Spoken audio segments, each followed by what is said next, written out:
Okay, so promissory note.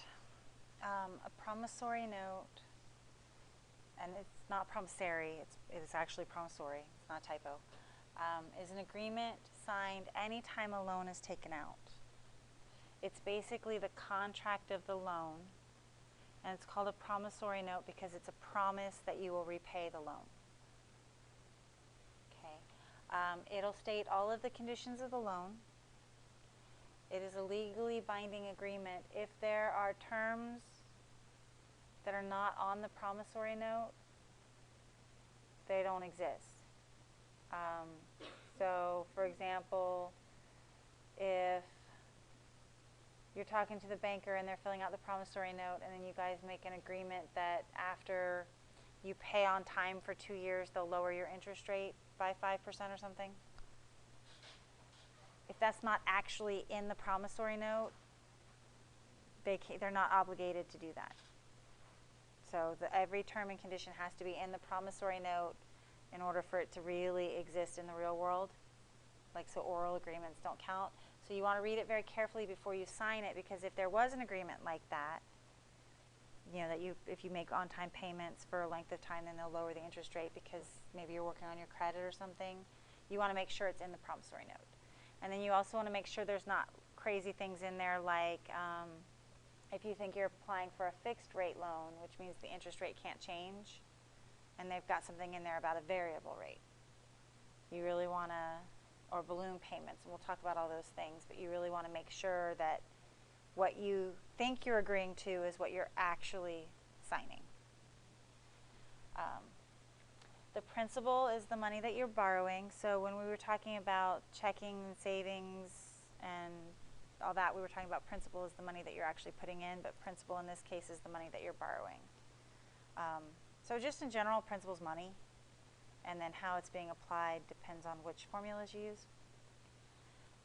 Your annual percentage rate is the interest rate being paid per year. Okay. And that ends up being divided into months, but you have your annual percentage rate, and that's the total you're paying per year. If you have low credit, you may be asked for a cosigner. If you're asking somebody to cosign for you, you need to understand what you're asking them to do. It's a big deal. A cosigner agrees to pay back the loan if you don't or can't. So if you get a loan and your parents cosign for you and you default on it like a car loan, and then the car gets repossessed, whoever cosigned for you still has to pay for the car, even if nobody has it anymore. So cosigning for someone, like if you are asked later in life to be somebody's cosigner, think it over carefully, because you are agreeing that if they don't meet their obligations, that you will pay it for them. So it's a big deal. But sometimes, again, if you don't have a credit history at all, or if your credit is low, you may need a cosigner before you can get a car loan or a home loan, mortgage, things like that. Life insurance is sometimes required. If it is required, it would be in the promissory agreement. And the reason it's sometimes required is especially if somebody's getting up on an age and they're taking out loans. The life insurance has to then go to pay back the loan. So should the person pass away, the bank gets their money back. And that's also good because certain types of credit and debt, some are forgiven when you die, some are not. And those that are not, your dependents or your spouse have to pay off. So like certain types of debt, if like your parents have a certain kind of debt and then they pass away and you're their only living child, then you are now owner of their debt. But then other kinds of debt, once they pass away, it's free and clear. So the life insurance is good if they have the kind of debt that would pass on to the dependents. And several years ago, the Truth in Lending Act was passed, and this is a federal law that says the promissory note must contain all of the required info. there were some sketchy bank practices a while back, and things weren't getting put in the promissory note, and then what was happening is loan terms were changing without people's permission or awareness, and that caused a lot of problems. And so the Truth in Lending Act was written to correct that.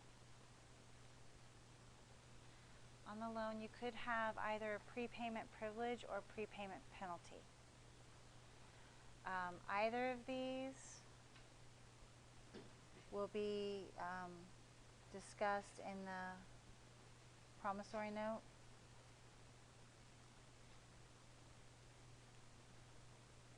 Okay, so you get charged interest every month on your loan. What they do is they take the payment that you made the month before and apply part of it to the interest and part of it to the principal, and so the principal goes down a little bit, and then they charge the next month another amount of interest. And so you get charged every month for interest.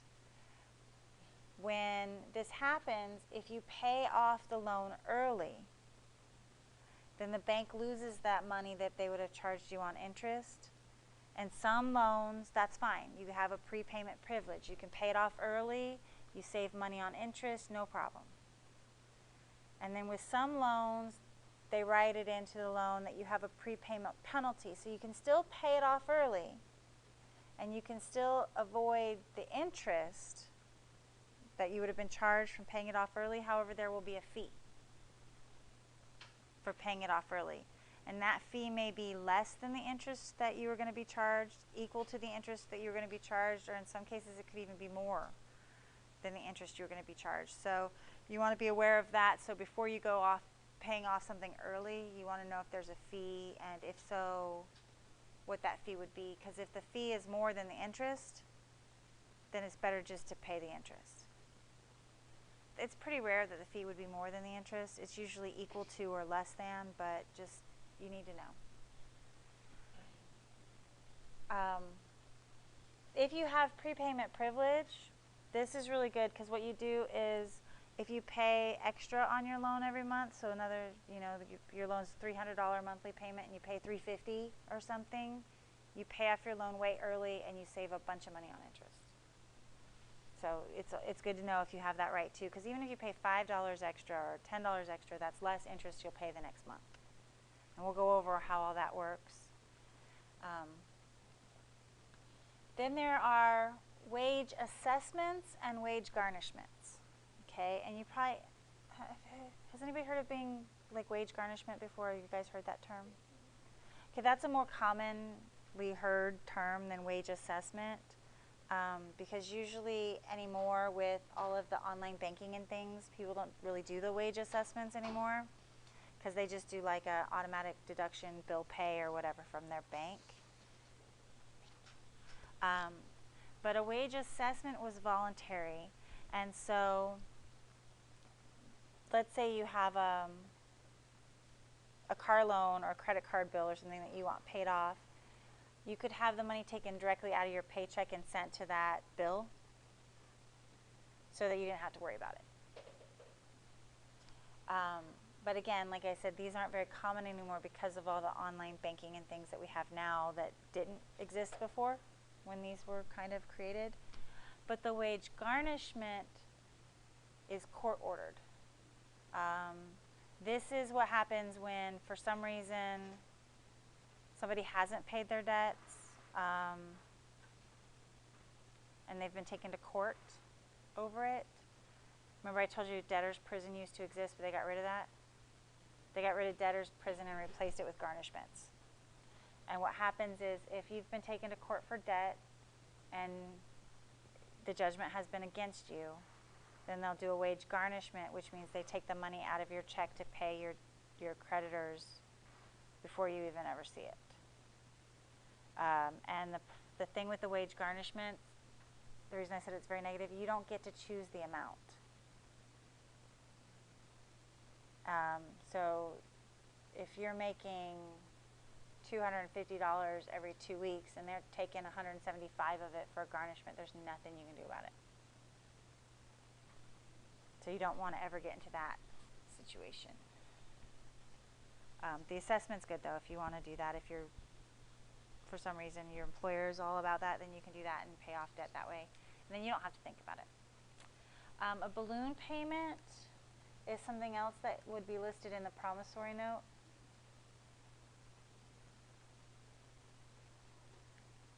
Okay, the last monthly payment on your loan can sometimes be higher than the previous payments because maybe it doesn't all work out evenly. And it could be even like a little higher, like maybe 1.5 payments or something, because again, things maybe don't line up so evenly that the last payment is the same. And so instead of doing like one payment and then like a half payment for the last month, they just put the 2 months together and make it like 1.5 payments for the last month. Sometimes the balloon payment is really big, like in those installment plan problems we had where you pay $20 a month for 5 months and then the 6th month you're paying $1,400. So that could be like that too. No matter how that works out, it has to be listed in the promissory note. If it's not in the promissory note, they can't charge you a balloon payment. Okay. And it's balloon because your balloons blow up. The payment blew up. Okay, so a lending institution is any organization that extends loans, and there are a lot of types of these, many types. They make their profit off of the interest and fees that they charge. Banks are the most common loan provider. You get a savings bank, which has good interest rates, but you need pretty decent credit to get a loan from a savings bank, which is your general bank. You have commercial banks, which are used by businesses, and so they do have a lot of money to lend. A commercial bank can give you a higher dollar amount loan, usually, but you have to have really good credit to get a loan from a commercial bank. Credit unions are members only, and the membership requirements vary by credit union. If you go onto any credit union website, they can tell you what it takes to be a member. Sometimes it's as simple as living in the area. Sometimes it's more specific, like you have to be a member of the military, or you have to be a doctor, or in the medical field or something. You know, there's just different ones. The interest rates are much lower on loans than at a regular bank. They have really good interest rates. So if you know you're going to be taking out a loan for, let's say, like you want to buy a car in 2 years or something, if you could go get a membership at a credit union, establish a history with them, and then take out the loan through that bank that you're a member of, you get a much better interest rate than if you go through the financing that, like, say, a car company can get you through a bank or something. Speaking of which, car companies, a lot of them have their own in-house financing. I know Volkswagen has financing, Hyundai has financing, Honda. You have to have good credit, though, to get the in-house financing. The interest rates on that aren't very bad, but again, you have to have really good credit. Volkswagen is nice. They charge simple interest on their car loans if you can get Volkswagen financing. That's pretty good because you don't pay as much. But again, to get in-house financing, you have to have really good credit. Otherwise, if you were to go to just any general car company, they're going to hook you up with some bank. So, you know, the interest rates with the bank would be higher than the credit union if you were able to do a loan through them. Then you have consumer finance companies, and these are the ones that you guys hear or see the commercials for. Bad credit's okay, no credit's okay. We'll loan you money if you have a paycheck, kind of thing. Or the cash advance places. These are all consumer finance companies. And they'll lend to you if you have bad credit or no credit. But they have really high interest rates, extremely high interest rates. So, you know, anybody that can get credit anywhere else should never go to these places because you get charged an arm and a leg. And then you can actually get a loan from a life insurance company if you have a policy. There are two kinds of life insurance that you can get. One's called whole life and one is called term life. Whole life actually builds equity. It's kind of almost like a bank account. And then when you're old, you can cash it out if you want and keep the money, or you can, it's not as much money as if you pass away that they pay out, but you do build equity, and some people do use that as retirement planning. Term life, you build no equity. You make your monthly payments, but if you miss one, the policy's canceled. There's no money. Term life is much cheaper than whole life. Whole life is expensive, term life is cheaper, but with whole life, you can actually even put the policy on hold for a little while and then pick it back up because you've built equity into it. And you can borrow against it. You can borrow against the equity in your whole life policy, not to the total amount that you have in there, but you can borrow up to a certain percentage of it, and the interest rates on that are really, really low, like way low, because you're borrowing your own money. They do charge you a fee, but it's minuscule.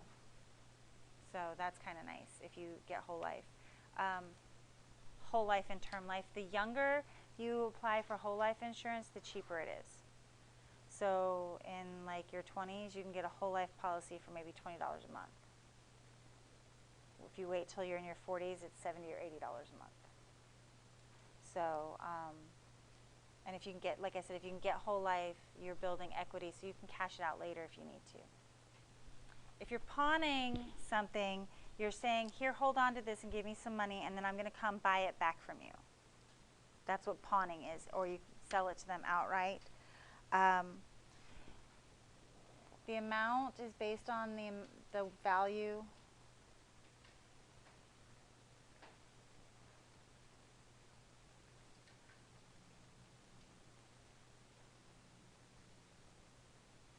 But on that Pawn Stars, he only ever buys things that people are selling, right? And you'll notice he offers them like half what it's worth. If he's pawning the things, they don't show that part, but he's going to offer them even less than that. Typically, it's 30 to 40% of the value at most. And you have 30 to 90 days to buy it back.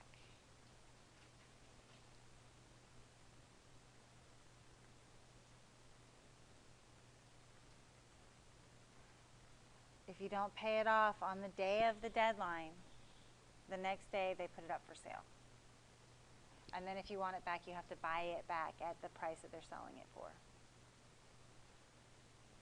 Which if they gave you, you know, $500 for your $2,000 Joe DiMaggio wrist brace, they're going to sell it for like $1,800.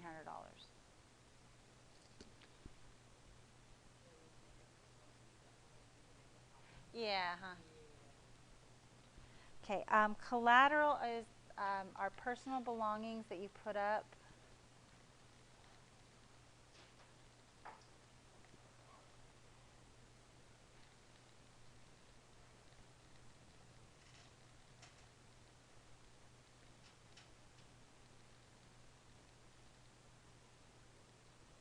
Okay, you are not loaned the full value of the collateral.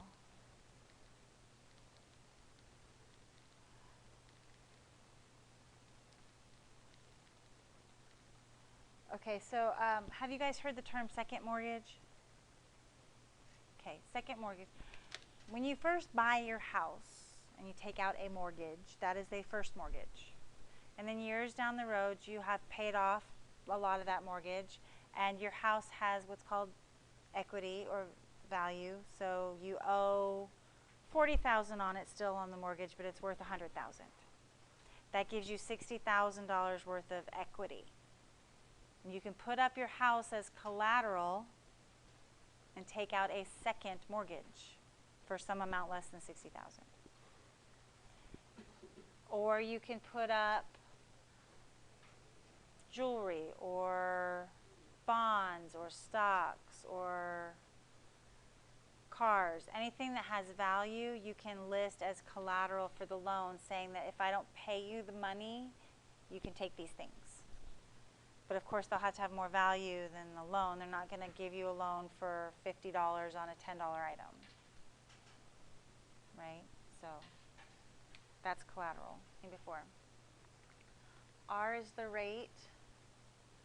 It's a percent converted to decimal.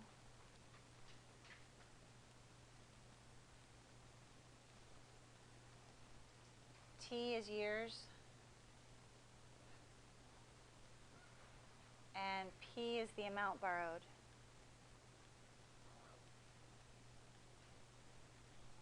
Okay, but before I even do that to you, did everybody get that?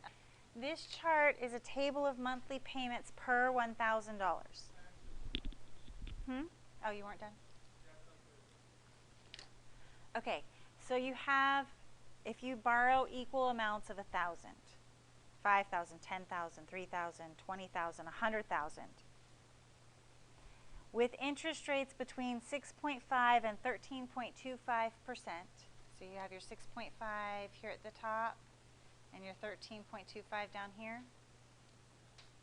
For 1, 2, 3, 4, 5, or 10 years, so see how I'm saying it's like limited, you can use this table. For anything else, you have to use the monthly payment formula. But for our first example, we're going to be able to use this table. So if we look here, we're going to do a $4,000 2-year loan at 8.5%. So I go back to here, and this is already kind of highlighted, but here's 8.5%, and here's a 2-year loan. And where they meet is my monthly payment per 1,000. Okay, so this is the payment per 1,000.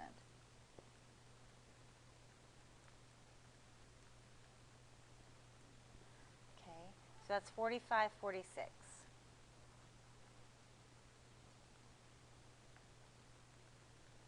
How many 1,000s am I taking out? 4, right? Because I'm going to $4,000 loan, so this is 4 1,000s. So I'm going to have 4 of these payments of $45.46. So I'm going to do $45.46 times 4. And that's going to come up to $181.84 per month.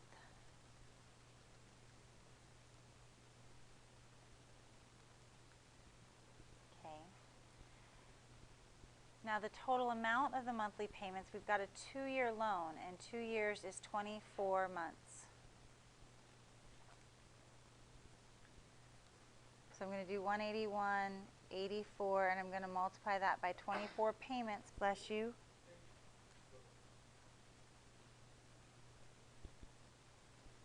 And that's how much you're going to pay back.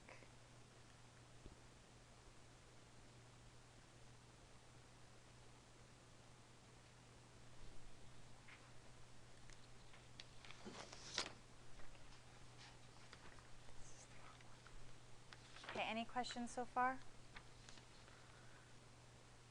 Everybody got it? Not yet? What's the finance charge? Well, we paid $4,364.14. We borrowed $4,000. So the finance charge is $364.14. Okay. Once you get to this problem, we're going to have to use the monthly payment formula. We're going to go over that tomorrow. We're not going to do that in like the next minute, don't worry. For tonight, your homework is going to be 16 through 22 in the packet. And you will use, if you need to do any loan things, so for like 19, 20, and 21, you'll use the monthly payment chart.